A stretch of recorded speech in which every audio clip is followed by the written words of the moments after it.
Okay, let me ask for your attention. So welcome to all of you. I just feel a little bit like improvising as I'm wishing you the welcome in behalf of the Dean of OISUT who is here but needs to go in a few minutes. So she will be, she wanted to be here with us for the very beginning of the lecture, but will be leaving in a minute. I feel like improvising before because I didn't prepare for that, but at the same time I don't feel really like improvising with you in this room because I'm quite familiar with your work and with the kind of huge endeavor that you have undertaken years and years ago and in the domain of feminism and also Aboriginal issues. This is a great year at OISUT for celebrations. We're starting to celebrate tomorrow, actually, the 100th anniversary of OISUT and of education at the University of Toronto, more precisely. And also this year, as you know, this is also the 10th annual Dame Nita Barrow lecture. So we're very pleased to celebrate also this anniversary, which is also a very important one. We will have the opportunity to hear Victoria Tauli-Corpuz, and this is a great privilege. She's a great woman, and we have the great privilege to have her with us for many months at OISUT within the framework of that visitorship, which is called the Dame Nita Barrow visitorship that we have at OISUT every year, which is, in my sense, one of the most interesting and most the deepest rooted activities that we do internationally at OISUT with a very distinct visitor every year. So I'm very glad that you came to attend that lecture. I wish you a good evening, and I thank the Center for Women's Studies for having organized this event. And I will just invite Paula Bourne to come to the microphone. Thanks.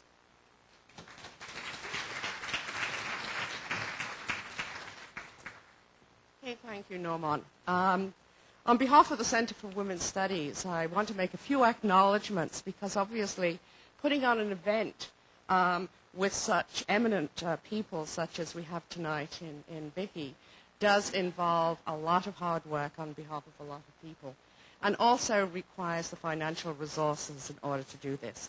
So as you will notice in your program, we do acknowledge the support of the International Development Research Center, or IDRC. And I just want to note that this is the 8th year that IDRC has supported our lectureship. And we were hoping to have a representative from IDRC with us, but I'm not sure if she's here. That's Giselle Moran-Labatou. Ah, thank you, we do. So we're just delighted, and we really thank you for your support.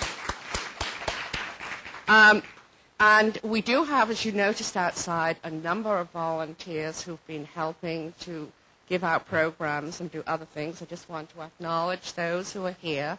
We have Chang-Ji Kim. I'm not sure if is Kim here somewhere? She may be still outside working. Oh, there she is at the back. Thank you. And Stephanie Friel, who I know is here somewhere as well. Where's Stephanie? There she is, taking photographs. Thank you.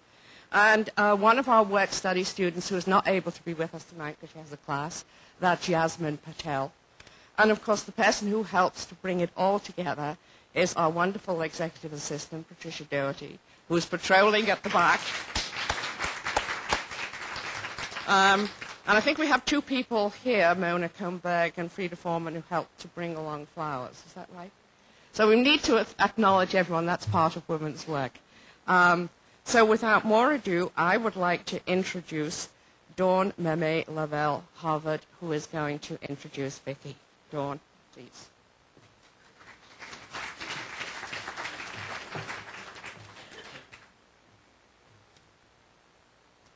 I sometimes wonder how I get invited to these things, or why anybody might care to hear what I have to say. When I was a young child, about this age, I attended a great number of lectures such as this, as my mother was Jeanette Corbier-Laval, who was one of the first women in Canada to challenge the government because of the discrimination under the Indian Act. So So basically from birth, I was carried from protest to protest, parliament, I went everywhere. And this is what happens. 30 years later, here I am. And we have a saying, a traditional saying, that says a nation is not conquered until the hearts of its women are on the ground. Once that has happened, they are defeated, no matter how strong its weapons, nor how brave its warriors. And here in Canada, we like to think of oppression happening, oppression of women happening, far in some distant land, in the desert, somewhere hot with sand. And you've been outside, I'm sure you realize that's not here. But what is here is oppression, an oppression of Indigenous women. Because of a little-known section, Section 67, almost the very last, of the Human Rights Act, which says that this act does not apply to Canada's Aboriginal peoples. There are essentially human rights-free zones here in our very own country. And that is why lectures such as this, and presentations and speakers from Indigenous women around the world are so important. We face discrimination in all of our nations, and it's very key that we get together, especially in Canada, when we see that we really are such a small portion of the population. If I convinced every Indigenous man, woman, and child in this country to come forth and march and protest, it still wouldn't be enough to change the minds and the hearts and the policies in Canada. And that's why we need people like you, people who have come out and given their hearts and their time to learn more so that we can make the changes on behalf of all people, all women, all around the world, and especially here in Canada. Tonight we're going to be hearing from Victoria Tauli-Corpuz, the 10th Dame Nita Barrow Distinguished Visitor here to Boise. She is the chairperson of the United Nations Permanent Forum on Indigenous Issues. She has been a key player in helping develop and strengthen the Indigenous women's movement, not only in the Philippines, but in Asia as well as other developing countries. She is an Indigenous woman herself, a Kankanai Igurut, and I apologize if my pronouncement, I can speak Ojibwe really well, but this one is really out of my range. She's from the Cordillera region in the Philippines, and she has organized the Asian Indigenous Women's Network in 1993, and as the convener of the Asian Indigenous Women's Network, was the main organizer of the Indigenous Women's Tent in China during the World Conference on Women held in 1995. The Beijing Indigenous Women's Declaration, which was produced there, has become a main framework for the global Indigenous women's movement. From being a community and Indigenous women's organizer in the late 1970s into the 1980s under the martial law regime in the Philippines, she has emerged as one of the main leaders of the global Indigenous peoples movement. She played a key role in the establishment in 2000 of the Permanent Forum on Indigenous Issues within the Economic and Social Council of the United Nations. The forum is mandated to provide advice to governments, UN bodies, agencies, and funds on issues of Indigenous peoples, especially in the areas of economic and social development, environment, education, culture, health, and human rights. So you see why having someone like this come and speak to us here is so important, especially for the women that I represent. As president of the Ontario Native Women and as vice president of the Native Women's Association of Canada, it's absolutely critical that we come and we hear the words and the experiences of Indigenous women and of your organization, your mobilization of people at the grassroots level, because it's with the organization and the voices of our Indigenous women that we have made change. We've made change here, and we will make the world a better place for all people, and I truly believe that. So without further ado, I look forward myself to hearing what you have to say.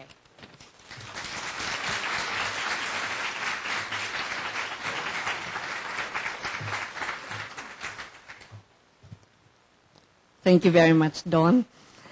It is with great pleasure and to have the opportunity to talk with all of you today, and thank you for coming, on the issues that are confronting Indigenous women all over the world, our gains and challenges, and also how all these issues link with you here in the University of Toronto and those of you who come from other communities in Toronto.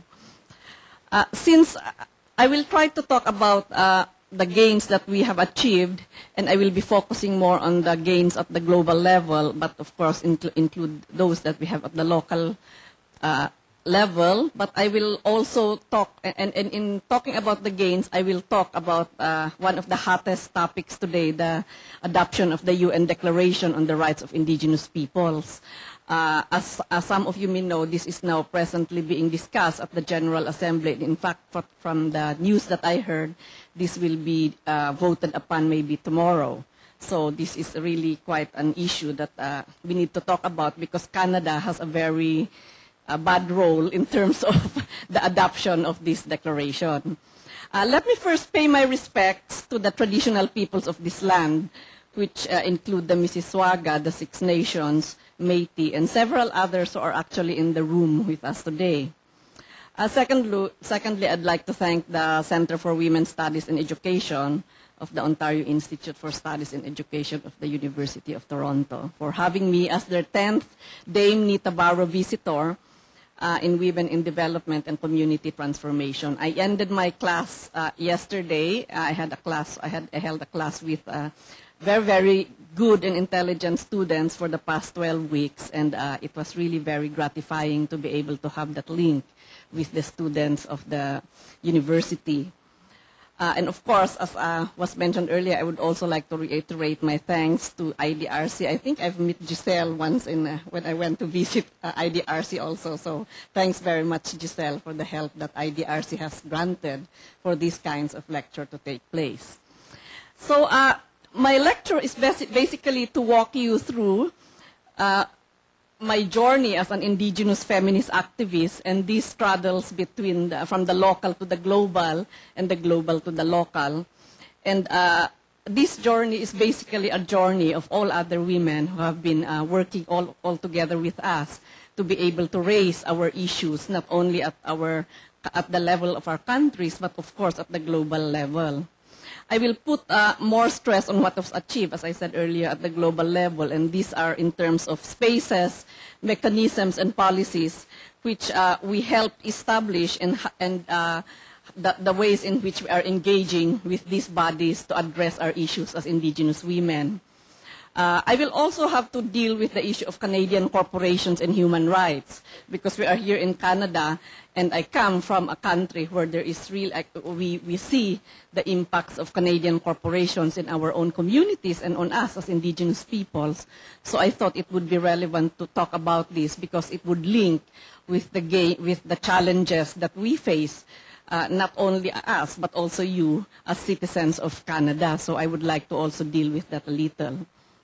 So in terms of the challenges, I would like to talk about how we can use the gains we have achieved internationally to strengthen our local work.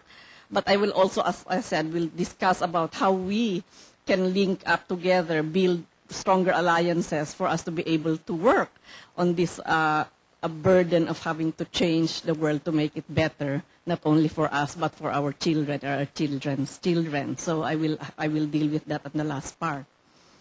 So as Indigenous women, we face similar problems as other women, especially those in relation to the discrimination based on gender. However, because we belong to a distinct group of peoples called Indigenous peoples, we suffer from racism and discrimination based on ethnicity. And because most of the Indigenous women really belong to the poorest of the poor, we also suffer from discrimination based on class. So these multiple burdens which we face has made us more sophisticated in a way in approaching our problems, especially in setting up our own organizations and running our own campaigns. Many of us come from small communities and are not at all familiar with the processes at the national level, nor at the global arena. However, because we are convinced that we have to be visible in all these different levels, we tried our very best to engage with all the different processes, and somehow this has resulted in some mileage in terms of gaining more visibility. This does not mean that we did not continue doing our work in addressing the most basic issues of Indigenous women, such as domestic and state violence, reproductive health, countering the anti-women aspects of our own traditional cultures and systems, worsening impoverishment, the destruction of our traditional livelihoods, and of course the challenge of building peace within our own communities. I come from a very traditional town called Basao in Mountain Province in the Philippines, and I belong to an Indigenous people called Kankanaoy Igorot. mountain province in the Cordillera region is the most mountainous region in the country. And the famous, the famous Ifugao rice terraces, if you've seen pictures of this, is found in this region. And many of these kinds of terraces are found all over the region, in particular in my own town. I grew up as a kid experiencing what it is like to live, work, and play in subsistence, agricultural, and hunting and gathering society. And this community persists up to now. We raised our own rice, our own vegetables, our own chickens and pork, and every Sunday, people come into the town to sell and trade their own produce. So that is how we have been living since I was a kid in the early 60s in my hometown. Up to now, actually, it's still the same town. It hasn't changed a lot. So electricity came into our town only in the 90s. And while we have some of the country's richest gold deposits, under our ancestral, in our own ancestral domain, our elders and us never agreed to have this mine because we really cannot see what kind of future it will bring to us. And yet, we still see a continuous stream of foreign mining companies coming into our town wanting us to agree to the opening up of these mines. I have 10 brothers and sisters, and we all speak our own language. And of course, we were raised in our own traditional ceremonies and rituals, even if my parents were actually the first generation of missionary-educated Igorots. You know, they brought us up to be proud of who we are and to live by the values of collectivity, reciprocity, solidarity, and love for Mother Earth. The values, the most important lesson that were taught to us was a term called inayan in our local language, and this means that you don't do it or have limits. No, every time you are sort of, maybe you are on the verge of doing something that is wrong based on our own cultures, you have to be guided by inayan. You should really discern exactly what you have to do and what you need not do. Another value is lawa. This is taboo. It means taboo, forbidden, holy, or sacred. So we have sacred sites where it is lawa to go there on specific times, and then if it's the time to go there, then we are all there. But otherwise, it remains closed to the public, and we only go there for very special occasions. We have a very extensive mutual labor exchange that we practice in our own communities. So when we go planting, harvesting, or weeding our rice fields, we go in groups. And then by the end of the day, when we finish the work in all the different fields of the various clans, then we come together in the evening to celebrate the work that we have done. I became an activist when I was still a student, high school student, when I went to Manila because of a scholarship. And that was where I actually developed my awareness about all these issues. It was the height of the protest against the involvement of the U.S. in the Vietnam War. And that was where I became socially aware about the problems that we face and about the issues related to us as indigenous peoples. My awareness about discrimination actually developed while I was in Manila, because the dominant Filipino people who come from the lowlands, I realized that they look down at us. They think that we are barbarians, that we are pagans, and therefore we are of lower quality than they are, which is, of course, a big shock to me, because I never realized that, we are different from others. I was always taught that you should be proud that you are an Igorot, so that was really quite shocking to me. And that was when I realized that there is such a thing as discrimination. And of course, this was institutionalized by the colonizers, because unlike the rest of the Filipinos, we were the ones who resisted Spanish colonization, which was done in our country for 300 years, more than 300 years. And so we never really were assimilated into the colonial regime. And that enabled us to still practice our pre-colonial traditions and cultures, our languages, and of course the way we relate to our lands and our territories. And much of this has been lost with the lowland Filipinos who have been assimilated into the Spanish rule. So this is really the reason why we are called indigenous. For those of you who are wondering why is it that there are indigenous peoples in the Philippines when we are all supposed to be Filipinos. But yes, we do have indigenous peoples there.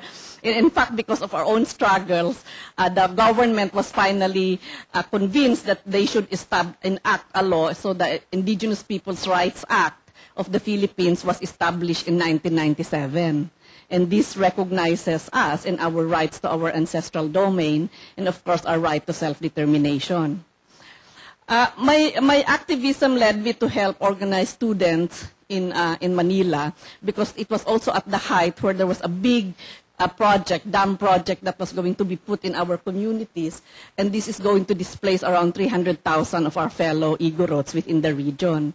So we mobilized to be able to fight against this, but that was also exactly the time that martial law was declared in the Philippines. So 1972, we had martial law, and the organizations we set up were all illegalized by the Marcos government. So many of us have been forced to go back to our own communities and work at the community level. Otherwise, we will face getting arrested in Manila. So that was how I got back into my own communities and started the organizing work.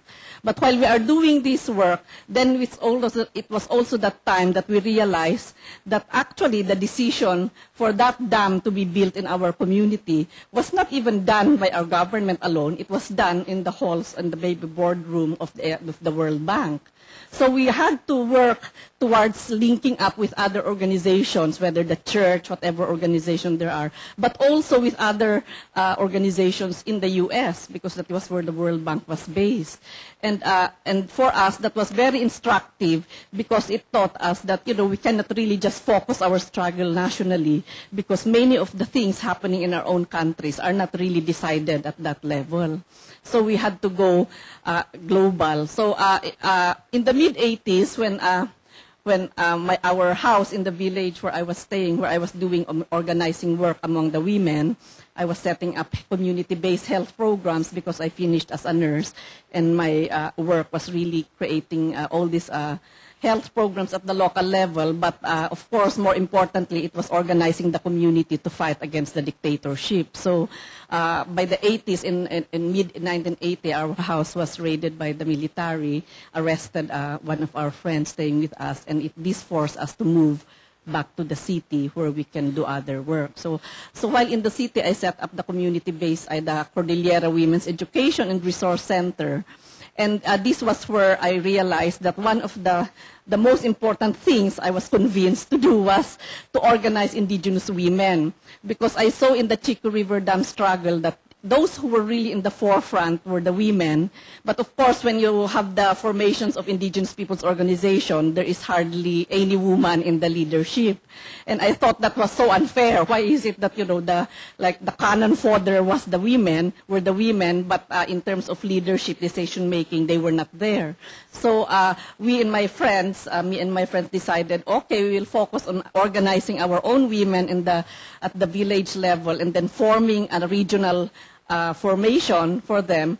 And eventually we thought maybe in Asia we should also do that, because we got linked up with other Asian indigenous peoples groups, and we also saw that the women are not that central in decision making. So we established in 1993, we helped set up the Asian Indigenous Women's Network.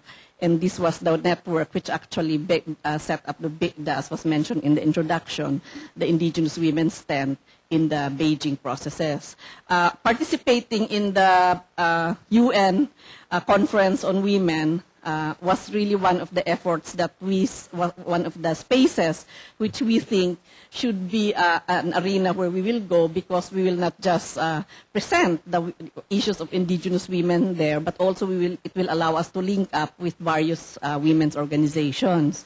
But while we were doing that, it was also that time in the 1980s, the UN finally listened to the cries of indigenous representatives going to the UN, trying to open up this body to listen to the problems and issues of indigenous peoples. So in 1982, the UN finally set up the UN Working Group on Indigenous Populations. And this was the body actually which was tasked to draft the Declaration on the Rights of Indigenous Peoples.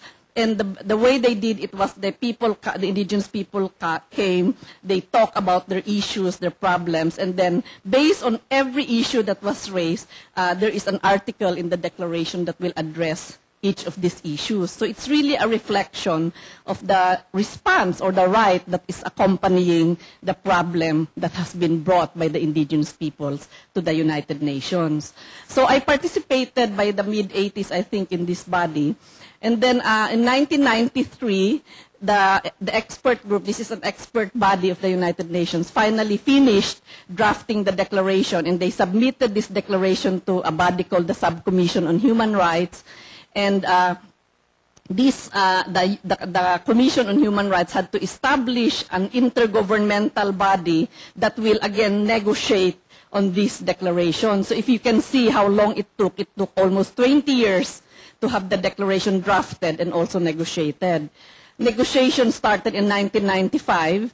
And at the beginning, they didn't like indigenous peoples to be part of it because the UN is very much used to just having the governments deciding and negotiating on a convention or a declaration. It's like they cannot imagine in their lives that here are people who are insisting that they should be on equal standing with governments to negotiate this declaration. And when we first were there in 1995, the government said, no, you are only here as observers, you cannot speak. And of course, we all walked out, and then we said we will refuse to come into the room unless you agree that we are going to be part of the negotiating process. And we said, and if you still insist in doing it, and you have a declaration, nobody will even respect that declaration because it was made without the participation of the subject of the rights. So we walked out, and then of course the governments negotiated, and maybe they realized that the credibility of whatever they're going to come up with will be questioned. So they invited us back, and then from then on, we were equally part in negotiating the language of the declaration. So that is that is maybe one factor on why it took a long time before this declaration was finally concluded, the negotiations were finally concluded. The 11th session of this of the working group on the draft declaration ended in February of this year. And when it ended, it was more than 85% of the text was actually agreed upon by both the governments and the indigenous peoples. This is contrary to what the government of Canada was saying, that there was hardly any agreement in most of the articles. Actually, more than 85% was agreed upon. And the rest, we gave the imprimatur to the chair to finalize the text based on what has already been discussed extensively by the body. So by June 29, that the first session of the Human Rights Council of the United Nations came, and that was where the declaration was presented to them for adoption. At that time, there was already a final text, and this is the thing that has to be adopted. And of course, some of you may know that there are 47 member states of the UN Human Rights Council, and ideally it should be adopted by consensus because that is, of course, the best scenario. But then the Canadian government came, and they wanted to actually put a resolution to postpone the adoption of the declaration. No, and of course we saw that was actually a ploy to lengthen the process. They were saying that we need to have more time to come to consensus so that it will really be a declaration that is adopted by consensus. But actually, it took 20 years to do it. Even if they give 2 years, we will never come to a consensus because the Canadian government can never agree to some of the articles that are there in the declaration. So the consensus that they're talking about is we will agree to the lowest common denominator, and then, of course, that will be the consensus. So, of course, we didn't agree to that. We lobbied the governments not to agree to the resolution of Canada. And when Canada finally realized that they will not get the votes, then that's when they said, okay, we will call for a vote for the adoption of the declaration. No? And, of course, we were sort of confident because we already had a count that we will get the majority. And true enough, when the votes came, only Canada and Russia voted no, and the 30 countries voted yes, and 12 countries abstained. No? So that was the situation during the time. And of course, as I'm telling this, in all these processes, the indigenous women were actively participating. There was almost like an equal number of indigenous men and women who were there. So when this happened, the Canadian, of course now it's brought before the General Assembly.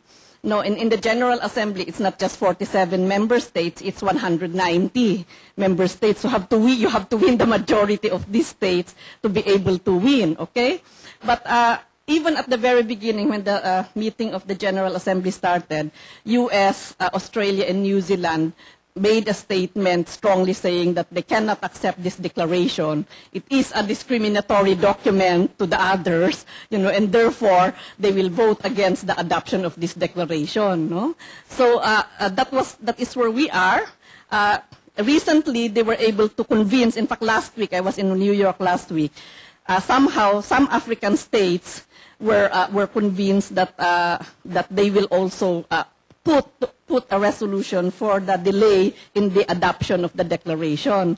So we analyzed very extensively. We discussed. In fact, I had a 1-hour meeting with the Botswana ambassador because he is the one leading this process of having it not adopted. Okay, so of course, they were exactly the points that they were raising against the declaration were the same points raised by Canada and US and Australia and New Zealand. No, so it basically really echoes the same thing.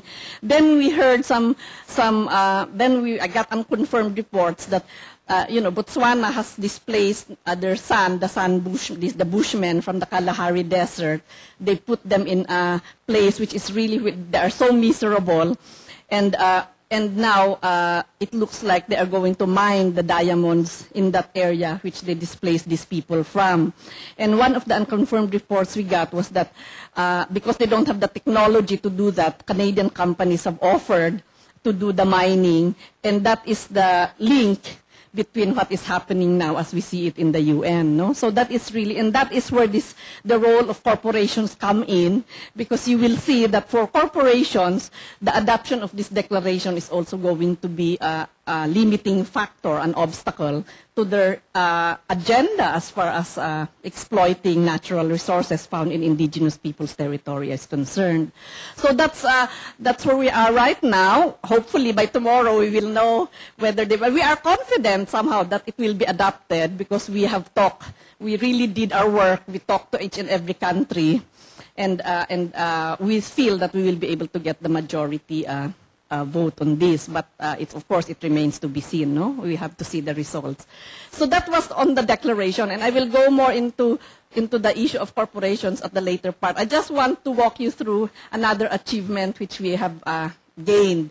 While we were doing the lobbying within the working group on indigenous populations and also for this declaration, we realized that the working group is really the lowest body within the hierarchy of organizations in the UN. So we thought that we should lobby for the establishment of a body within the UN that is higher up in the UN system. So the Permanent Forum on Indigenous Issues, actually we thought we had a Permanent Forum on Indigenous Peoples. We already conceived of it as early as 1993, during the first decade of the world's indigenous peoples. So we worked for it, we campaigned, we really lobbied governments to be able to get it, until finally in the year 2000 this was established. No? And when it was established, this again is a unique body within the United Nations because it has an equal number of government experts and indigenous experts. No? So there are 8 government experts chosen by the governments themselves, and 8 indigenous experts chosen by indigenous peoples in 7 regions in the country. So we also made clear that there has to be gender balance. So since it began, there was always like half were men and half were women. The governments were conscious about that. The indigenous peoples also were conscious about that, because we thought that if we're going to establish a new body, it might as well have that characteristic, because that is what we have been fighting for many years. So it was established, and in 2003, in its 2004, during its third session, we adopted the theme Indigenous Women, no? And before that, there were already existing Indigenous women's networks all over the world. We have the Asian Indigenous Women's Network in Asia. We have the African Indigenous Women's Organization in Africa. And then we have the Intercontinental Network Forum of Indigenous Women of the Americas in Latin America. Of course, here in the Latin America and North America, actually. So it covers all the Americas.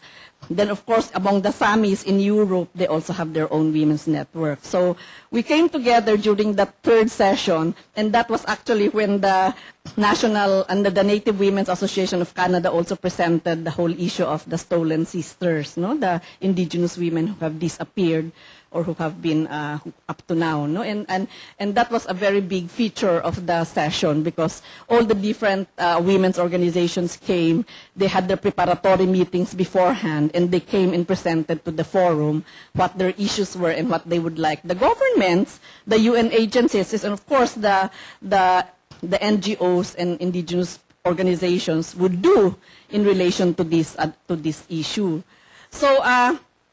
So we had that, and now, of course, that's the body that I'm presently chairing. No, when the 16 members come together, every session they will elect who should be the chair. So I was elected as the chair last year and this year and until maybe next year. No, because we have a 3-year term. So that was one of our gains, and we really are using it very extensively to raise the issues that we have, because the permanent forum brings together the different UN agencies, even including the specialized agencies such as the World Bank, and they come to listen, and we have more than 1,000 indigenous peoples coming, and all the ECOSOC governments of the UN also come. So it's really a very good space to have a dialogue on how to address such issues as those issues being brought before the body. So that's the permanent forum, and of course when we had our session last year, this year we already strongly recommended that the General Assembly should adopt the Indigenous Peoples Declaration. No? And that's the reason why actually I have these interviews also here in Canada with the press, and this yesterday with the radio, to talk about it, because I'm mandated by the Permanent Forum to really call on governments to adopt the declaration. And of course, if a government like Canada is not adopting it, then it's also my responsibility to say something about it. So that is the Permanent Forum, and that's how it links with the work. What happens is that we go back to our communities after the sessions of the forum are done, and then we discuss the recommendations that emerge from the body, and then we talk about that also with other governments and among indigenous people, so that they can use it as a tool to further work towards the solution of their problems. So then, of course, the UN also set up the Special Rapporteur on the Human Rights and Fundamental Freedoms of Indigenous peoples. No? And this Special Rapporteur has visited already 10 countries, and every time he makes a visit, he ensures that the issues of indigenous women are central in his report. So the Special Rapporteur is Professor Rodolfo Stavenhagen, for those of you who might know him. And he really is very good. He's so sensitive about the issues of women, so that is another gain that we have. But of course, as I said, it's not, it doesn't mean that every problem is solved. I will not go into all the other details. I just want to discuss the last engagement we have before I go into the challenges. As some of you may know, the Secretary General of the United Nations has to come up with a report on the or study on violence against women. And we already foresaw that indigenous women will not figure in very significantly in that report. So we came up with an effort. We made a companion report, and some of you messaged outside, this is the companion report to the study on violence against women, and this is Indigenous Women Stand Against Violence. No, it's really a very good report, because it came as a result of all the consultations we had among our own members, and then it was consolidated as this report. It was launched in New York and submitted to Secretary General with the hope that he will integrate it in his report next year. So those are just a few of the things that we have achieved globally, and how the work that we are doing on the ground also links up with it, and how we use this to link to strengthen the work that we have on the ground. In relation to the declaration, of course, all of the articles there are relevant, very relevant for us, but we also work very hard to ensure that there is one article that really deals with the issue of violence, because we look at this as a key issue. And so we were actually the original draft when it was passed didn't contain anything like this, but we worked on it with the Native Women's Association of Canada and several Indigenous women's organizations. We came together and formulated the article dealing with this, and I'd like to read this article. I like to quote it. This is Article 22 of the Declaration, and it says, "Particular attention shall be paid to the rights and special needs of Indigenous elders, women, youth, children, and persons with disabilities in the implementation of this declaration." And paragraph 2 says, "States shall take measures in conjunction with Indigenous peoples to ensure that Indigenous women and children enjoy the full protection and guarantees against all forms of violence and discrimination." No, so this is the article that was part of the declaration, and it is really because of the work of the women that this came into the whole declaration. So this is really these are just some of the few gains. I would just like to go into the issue of corporations and Indigenous peoples.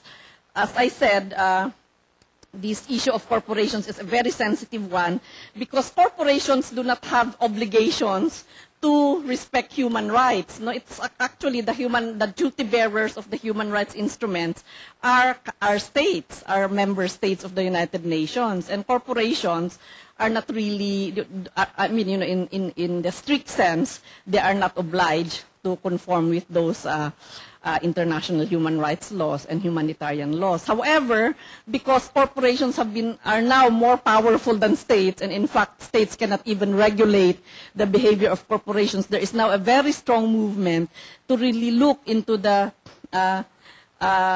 behavior of corporations and see what can be done to regulate their behavior and make them more accountable to human rights. No, and we already work on this, and we try to discuss. There is somebody called the special representative of the Secretary General on Business and Human Rights. No, and we tried to work with him so that his report will really address the issue of corporations and Indigenous women. It is still very much unresolved, and I've looked at some of the efforts that are being done to address this issue. And I saw one report which was done by the Ethical Funds Company, which highlights the following. I didn't get everything, but I got some that are relevant. And one of their findings is that 24 Canadian energy and mining companies operating in countries where human rights violations are endemic are exposed to prosecution under international law. These companies do not have in place policies, board oversight mechanisms, or management systems necessary for protecting international human rights standards. And these companies have a total market capitalization of $168 billion, representing 15% of the total market cap of the S&P TSX Composite Index as of May 1, 2005. And this was actually reiterated to us in a roundtable discussion being done by the Canadian government on corporate social responsibility. They said that, you know, mining companies of Canada really contribute significantly to your economy, and therefore it's so important to them. No, and that's why that explains the behavior that they have. It says, most Canadian companies define human rights in terms of compliance with employment equity and anti-discrimination legislation. Few companies understand the recent evolution of international law designed to deter more violent forms of human rights violations.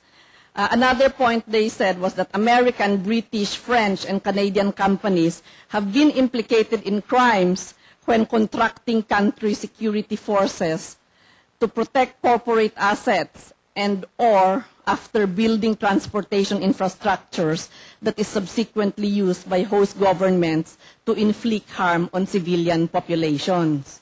No, so this is the record of these kinds of companies. And this report further says, criminal and civil liability may arise for companies deemed complicit in human rights violations.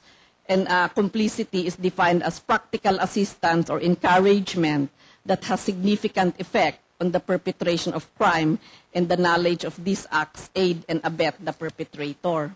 I really don't think that Canadian companies do not understand the evolution of international human rights law. I think they understand it very well, and that is why they are really choosing to ignore it. No? Because, of course, if they are going to be obliged to do that, that means they will be getting less profits, you know, and they might also be charged, no, in the courts, whether in the country or outside. In the cases which we looked into and which we had experiences with, like for Canadian companies, we really saw how complicit they are in violating human rights of indigenous peoples. We can see this in the case of the Philippines, where there is such a company called Toronto Ventures Incorporated that has really violated the rights of the Subanon peoples in Mindanao. No? I went to that community and I saw how there is a guard house, a security guard, which is manned by paramilitary. And even the indigenous peoples who live on those lands themselves cannot even come in and out of their own community. They have to pass through that guard house, and they will be detained. And in fact, there was a woman who was going to deliver, and they were wanting to let her pass, and they didn't. So the woman had to deliver in that place. You know, so it's really unbelievable how that kind of thing can be justified. And of course, our government is complicit with it also, no? Even the Canadian embassy, that some people in the Canadian embassy are really heavily supporting this company. And in fact, they even released some SIDA money for this company to use to organize indigenous women who will support the mining company. No? So I thought that it was unique in our case, but there was a forum here held maybe when I was here the first weeks of September, and the Chilean indigenous peoples and also the ones in Guatemala were also saying that some SIDA money has been used for these kinds of things. You know? So it really is a joint effort as far as the government and the companies are concerned. And as the Canadian government says, you know, this represents 15% of our income, so we really have to be working closely with them. No, we also have the case, of course, of Ivanhoe, no, this mining company which is operating in Burma, Mongolia, and Tibet. And actually, they want to also enter the Philippines. We have the Glamis Gold, Sky Resources, Inco in Guatemala. We have Barrick Gold in Chile, and Talisman in Sudan, etc. So these are just a few of the Canadian mining and energy companies found in many of these countries, whether in Asia, Africa, or Latin America. The efforts taken by the government today on corporate social responsibility, I think is a good one, because when we brought some indigenous representatives from the Subanons, we brought them to the parliamentary hearing here, and the Parliamentary Standing Committee on Human Rights came up with some decisions saying that the Toronto Ventures Incorporated has to be investigated, and the government has to investigate what is happening. Instead of doing that, the government instead created a mechanism where corporate social responsibility will be discussed within Canada. So they had 4 roundtables, and the last one was held actually last week in Montreal. I participated in one in Calgary, and unfortunately what I saw was that, you know, it's both industry, government, and NGOs. And when there was a recommendation in the final report in Calgary on respecting free, prior, and informed consent, the industry said, oh, we shouldn't get this, you know, this is like a pie in the sky. Why should you even put a recommendation that in the end will not be accepted anyway? No, and then the government also said that. So I said, I mean, we put it there yet, because what do you do if there's a country, if there are national laws which recognize free, prior, and informed consent? Like in the Philippines, our national law recognizes that. But unfortunately, this Canadian company distorted the whole process, and they created their fake tribal council to give them the consent. No, so they can still go around it, but still, you know, the law is there and they are obliged to respect the national laws.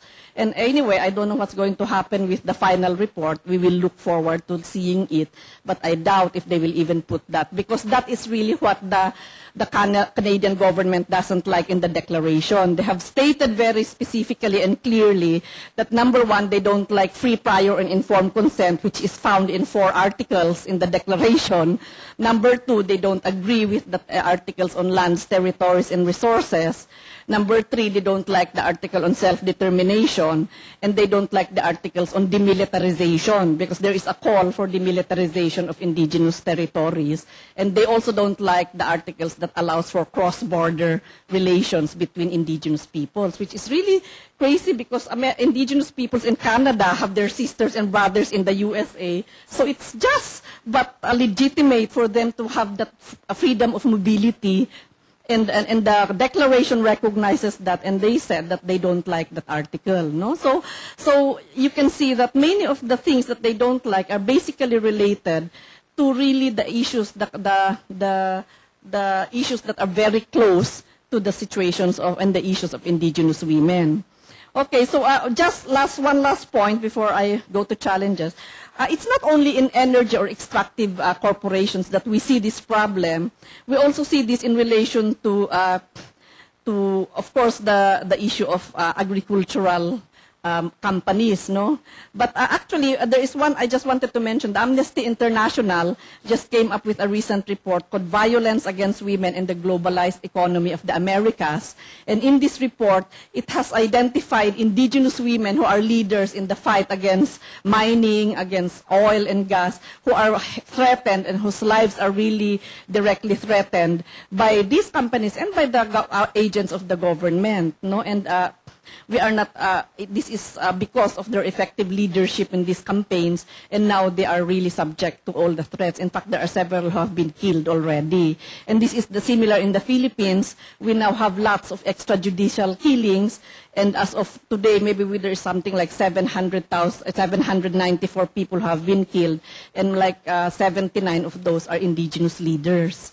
No, and that is the situation. And most, if you look at the map of where they come from the communities where there are lots of protests related to these kinds of behavior of the corporations. So just on the agricultural issue, are you familiar, I would say, with the ETC, no, the etc. This is the NGO that has been monitoring agriculture and the role of Canadian government and pushing for genetically modified seeds. No, in a recent report which they came up with, they said that in promoting GM seeds, genetically modified seeds, and input-intensive agriculture as a replacement for agriculture based on self-sufficiency and diversity, Canada is seeking to replace one of the most profitable forms of agriculture with one of the least. Based on market returns, that is before the subsidies are added in, Canadian farmers lose nearly $100 on every acre. Most farmers in India, Mexico, and Ethiopia earned small but positive returns, while many peasants feed their children by farming 1 to 10 acres. Most Canadian farmers can feed their children by farming 1,000 acres without off-farm paychecks and government subsidies. Ironically, Canada is seeking to export and proliferate the least profitable model of agriculture in the world. No, and this is really what they are doing insofar as supporting all this dissemination of genetically modified seed.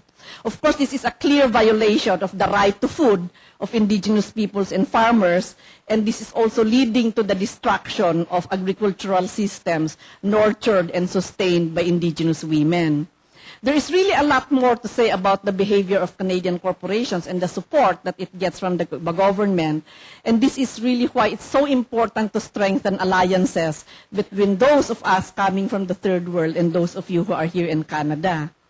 I am also aware that the behavior that they are demonstrating in our own communities is also the same kind of the behavior that they have shown to the Aboriginal peoples here in Canada. And the mere fact that they don't agree to the adoption of the declaration is already an evidence of that. Obviously, they don't really like the rights of indigenous peoples to really be fully respected and even acknowledged in the international community. So what are the challenges that we face as we have seen these gains, and yet we see also this picture of how the situation is still being undermined by governments and by corporations? What then are we faced with?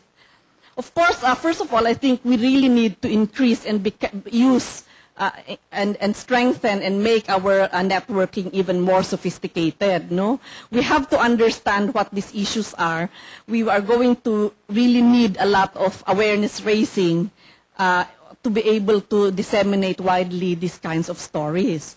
And awareness raising, and for instance, when the Declaration on the Rights of Indigenous Peoples is adopted, it's really incumbent upon us, of course, as Indigenous peoples and within the UN, to really translate this in languages understood by Indigenous peoples and disseminated more widely.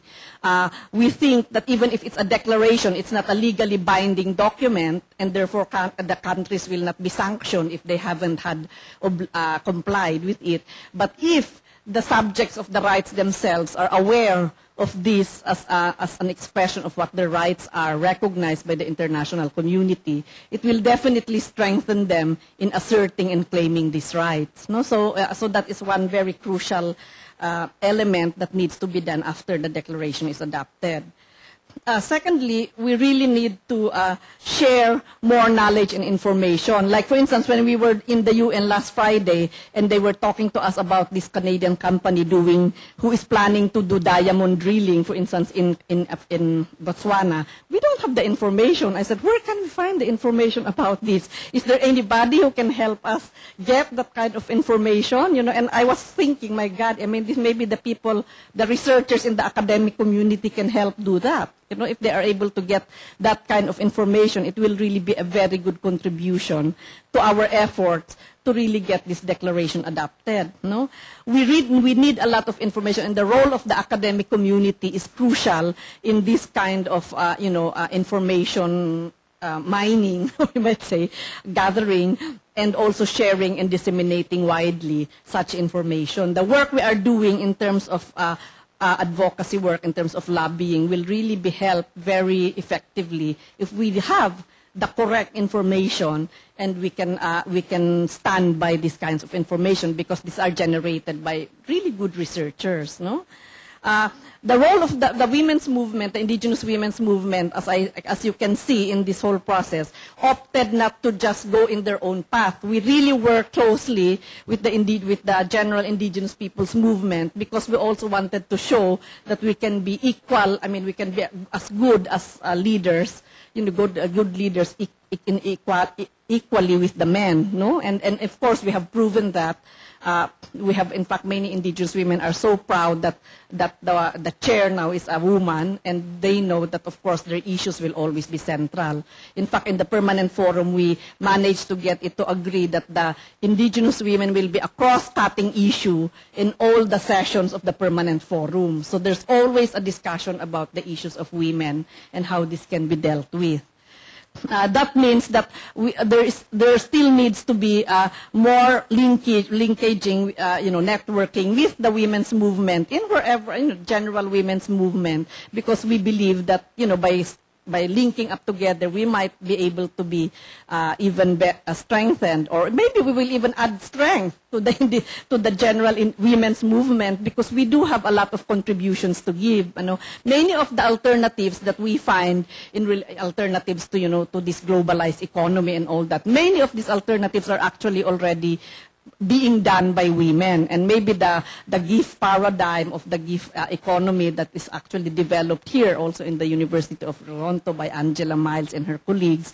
I think this is a paradigm that can easily be found among Indigenous communities, and if these systems are actually strengthened, these are already the seeds of what we can see in terms of alternatives to an increasingly globalized and highly consumerist societies. No? And then, of course, in terms of campaigns, we believe that there is really a strong role that you Canadian citizens will do in terms of really making the Canadian government more compliant with their international human rights obligations, and of course, their obligations to international humanitarian law. No? Canada and the U.S. alone have 45% of the votes in the World Bank. No? And the World Bank is really one of the most powerful institutions that will really decide whether a country will remain poor forever, you know. And that is what's happening in most countries because of World Bank and IMF structural adjustment policies. Now they call it poverty reduction strategies, no? They have many names. They will invent names every time that the older one gets discredited. And I think we have to really work very hard in getting our governments to really make decisions that are not going to further impoverish peoples in the world. And if we are able to campaign on the Canadian government in terms of its votes, you know, what it will be voting upon in the World Bank, that will be helpful. We tried very hard to work with the World Bank when it set up its extractive industries review. And in fact, we did 7 case studies all over the world to show that the support that the World Bank is giving to extractive industries is really destroying indigenous communities. And the expert Emil Salim, in his final report, put in his report that for indigenous peoples, the crucial thing is for free, prior, and informed consent to be respected. No, so he submitted this to the World Bank. The executive board of the World Bank met, and they said, "What free, prior, and informed consent? No way, we will not accept this whole principle." So in the end, they came up with free, prior, and informed consultation. No, which is, I mean, of course, there's a totally different, big, you know, it's so there's a big difference between consultation and consent, no? So that is, but if we were able to get the 45% votes to vote in our favor, then maybe it would have a change, you know. So that kind of lobbying is still so important. And of course, in the WTO, the same goes, you know, the influence of these kinds of governments are still very important. So I think I'd like to end there and get more questions, because I know that most of you would know what these challenges are. And I think I would like to hear more of your own recommendations on where will we go from here. So thank you very much, and I hope to hear your questions.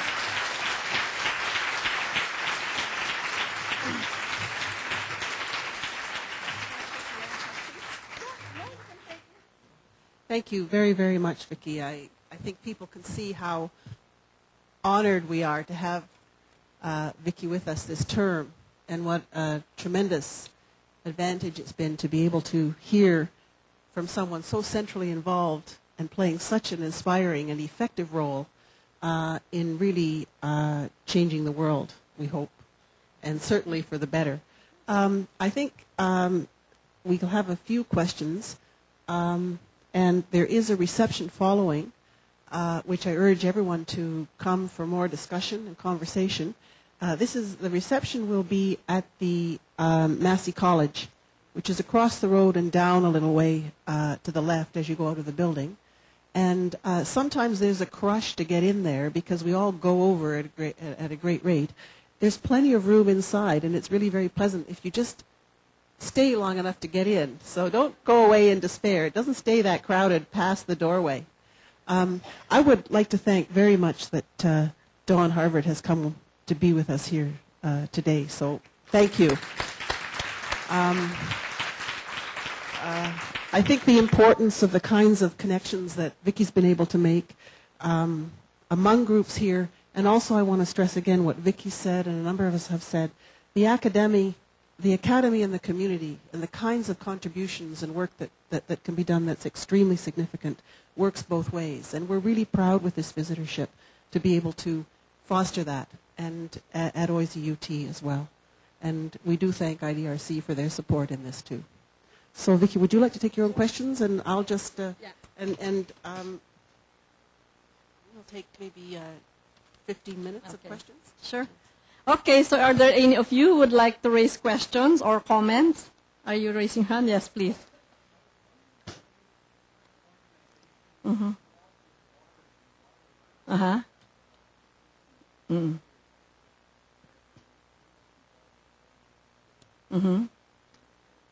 Yes, actually we do work very closely on the issue of water. In fact, we took part in the World Water Forum in Kyoto, and that was where we developed the Indigenous Peoples Water Declaration on Water, because it's really a central issue for all of us. In fact, if you remember in Bolivia, one of the factors that led to the success, to the Evo Morales becoming a president, was because of the struggles they fought in Cochabamba against the privatization of water.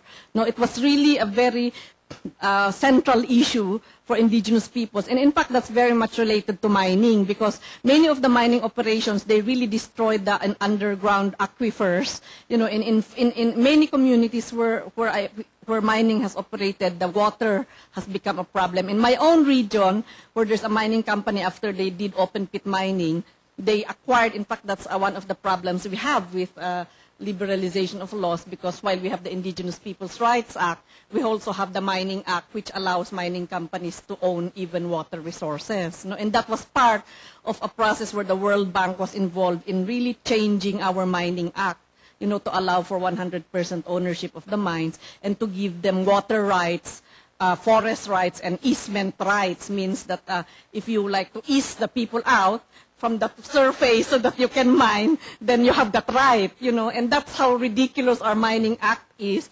And it enjoys more power than our Indigenous Peoples' Rights Act. But that's really the issue of water was central in all these struggles, both in the issue of industrialized agriculture, the issue of mining, gas and oil exploration, and of course the privatization of water, which has been pushed by the structural adjustment policies and the WTO policies. No? Yes, yes, please.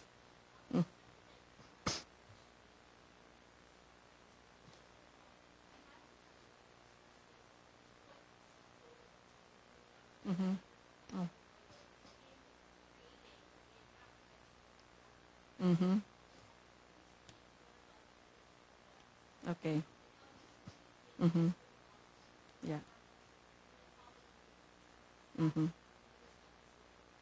Yeah, okay. Well, yeah, I forgot to talk about the Philippines. Well, the Philippines, you know, we have this Indigenous Peoples' Rights Act, which is actually founded based on the draft declaration, even while it was a draft. You know, and that was actually because the gains that we achieved in having the draft, we brought it back to the country. And then when there was a clamor for an Indigenous Peoples' Rights Act, the declaration was the basis for that. And if you see our Indigenous Peoples' Rights Act, it's almost a mirror of the UN declaration.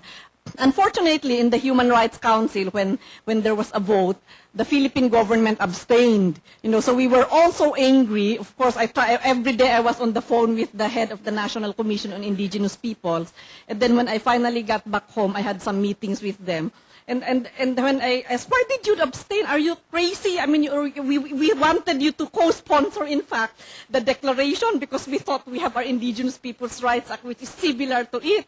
You know, I said, what a disgrace. I felt so ashamed being a Filipino during that meeting. And then, of course, the Department of Foreign Affairs came back and said that, well, they are not in agreement with the article on right to self-determination, because maybe this will be used by the Muslims to further strengthen their secessionist agenda, you know. And secondly, they said the articles on lands and territories and resources conflicts with Article 57 of the law of our Indigenous Peoples' Rights Act. I said, because the article, your article in the draft and the declaration on lands says that you have the right to own, control, and use resources, use your territories, resources, and lands.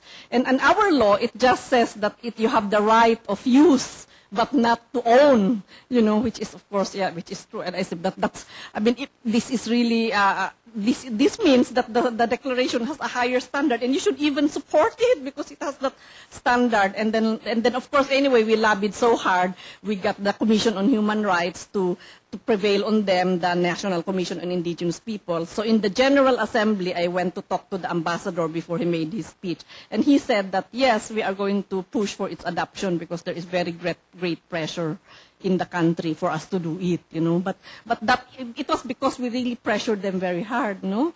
But in relation to the human rights bodies, the treaty bodies, actually the Canadians, the native, the Aboriginals, were the ones who have been really using the treaty bodies extensively. You know, the Sandra Lovelace case, which came out of the Jeanette Corbier-Lavelle case, no, where they raised the issue of discrimination by the Canadian governments against Indigenous women in Canada because of the Indian Act, has really been a landmark case that is now used everywhere, no? And because this really pushed the Canadian government to amend the Indian Act, although of course it's not still that satisfactory, you know? but the struggle goes on. What else do we have? You know, we have that's why we can use the treaty bodies, and there are several judgments, actually several decisions by the treaty bodies, which justify that free, prior, and informed consent is really recognized in international law, and the right to self-determination is a right that Indigenous peoples enjoy.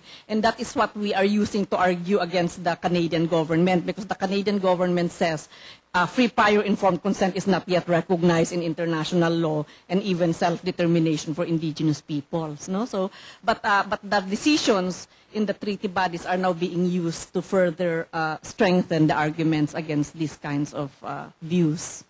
Yes.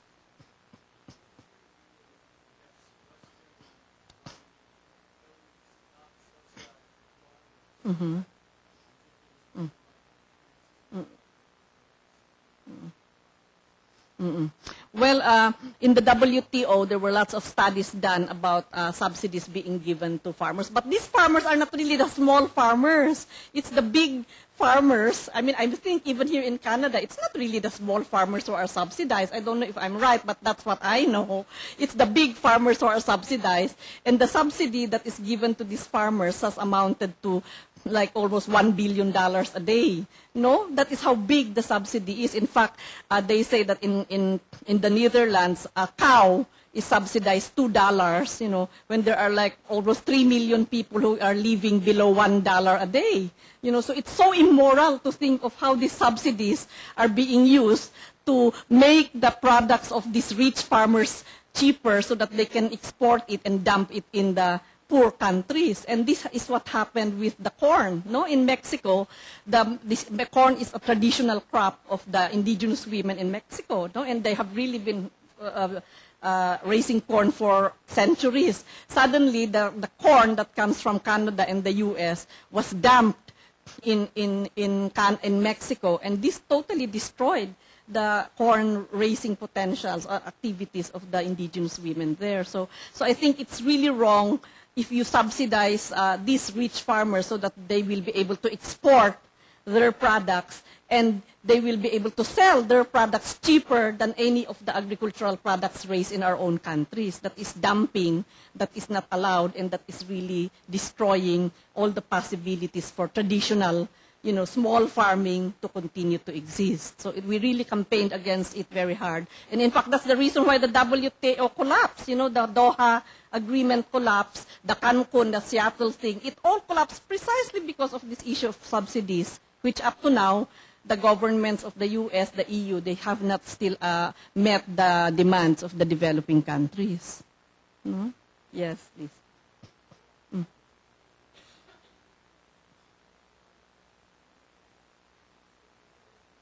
Mm-hmm.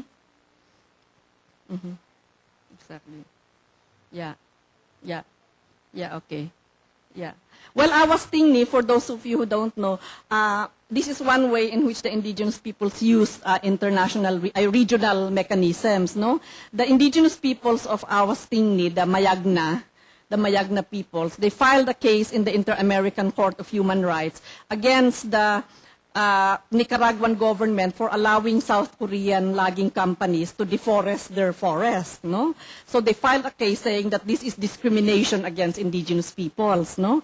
They won the case, and the Inter-American Court made a decision saying that number one, the South Korean company should be expelled from the country. Number two, the the Nicaraguan government has to delineate the ancestral lands of the indigenous, the Mayagna peoples in that part of the country. And number 3, they have to be paid compensation for the destruction of their lands. No? So that is where it is right now. The problem is, there are also mosquitoes, these are other indigenous peoples, another group of indigenous peoples in that area where the Mayagnas were put, because during the war, the mosquitoes were displaced, and of course they settled in those areas, and there's a great number of them there. So the latest, I have talked with the lawyer, actually James Anaya, who is a lawyer, indigenous lawyer based in the University of Arizona, and he said that now they are negotiating the division, the sharing of the lands between the Mayagnas and the mosquitoes, and that's where it is at right now. It still has to be settled, but definitely the compensation is there, the delineation is going to happen, but they have to settle the conflict between the indigenous peoples found in that particular area. But this is really an example of how a regional human rights body and mechanism can be used by indigenous peoples.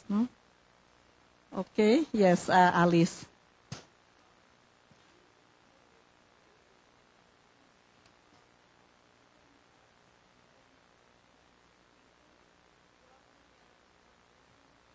Mm-hmm. Mm-hmm. Mm-hmm.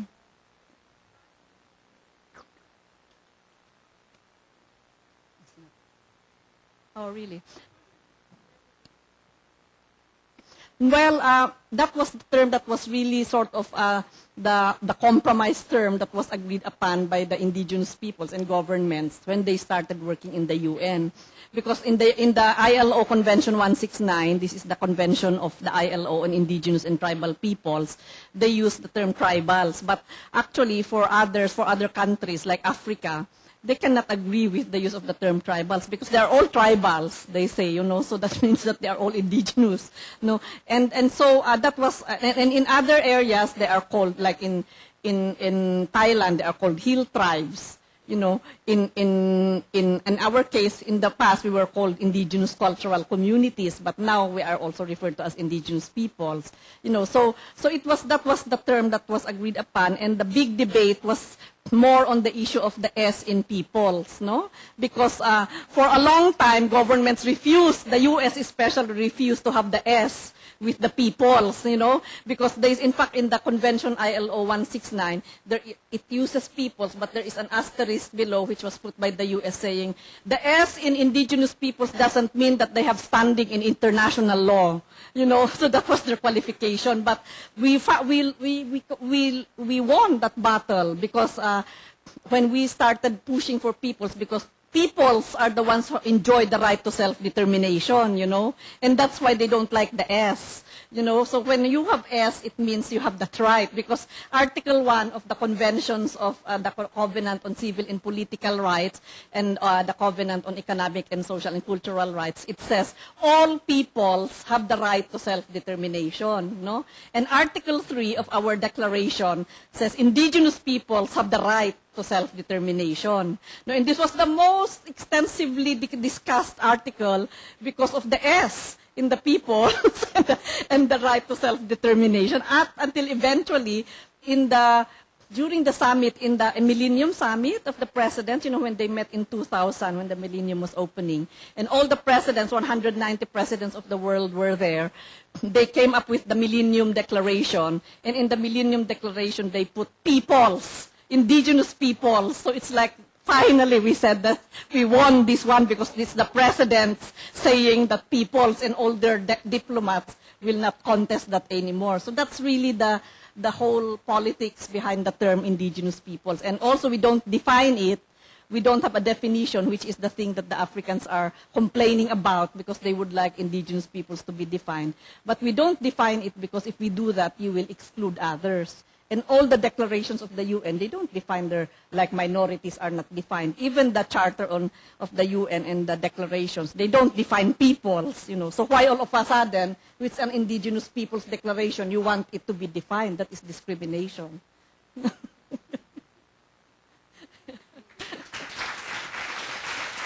you. Yeah. Super. Yeah. Thank you very, very much, Vicki. I would like to call on Alice Williams, who's a sister from Curve Lake First Nation, to do a closing ceremony for Vicki. I have 3 small announcements while she's coming up here. Tomorrow, there will be a sale of the wonderful textiles that you see on display outside the hall tonight. This sale is in support of the work of Rita Tapa, who is a previous Dame Nita Barrow visitor, and that's the connection and the link with the event tonight. Then on December 6th at the St. Lawrence Center, there will be a panel, Societal Indifference, Is It Costing Aboriginal Women's Lives? And this is, of course, a question that has been referred to sometimes through this evening. And on December 14th, there's a fundraiser, Drums of the World Support Six Nations, which will be at 6 p.m. at the Church of the Holy Trinity, and sounds like a very exciting and important event. So following Alice's closing, please do join us for the reception. Thank you.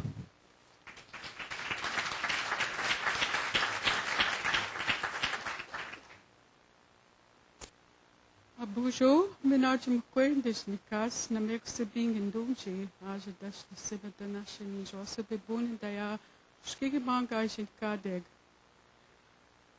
Bonjour, bije manidu eshuene madok kinan shnabeg. Migweche ayang oma nungum gadipikak e nundawaeng wa nimsensinan e gagi giduch. Ek kinamawaguyeng anin Esh Chigewaj Kwewag Minsiwe Oma King Gateg. I am honored to be able to do this evening. I want to thank Victoria for being here and speaking to us and inspiring us, us Indigenous women and other women, to be strong. We are fierce. And we love our mother, the earth. We love our children, we love our families. We love the life givers, our food, our waters, the sun, the air.